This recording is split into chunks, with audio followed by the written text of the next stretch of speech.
провела сегодня новое занятие парт-терапии для Софии, ей 5 лет, и для ее мамы. 1 час мы занимались с Софией, 1 час после этого с мамой. Практиковали эстонский язык. Сначала София не хотела заниматься эстонским, а потом в течение занятия у нее появилось желание позаниматься. Я была очень удивлена, что ребенок 5 лет целый час рисовал. Она ни разу не встала ни в туалет, не хотела ни попить, не хотела ни отдохнуть. Музыку тоже слушать не хотела. В общем, она целый час рисовала.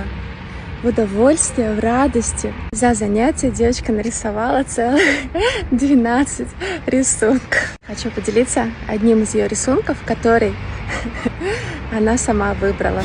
So what can I say except you're welcome for the islands I pulled from the sea.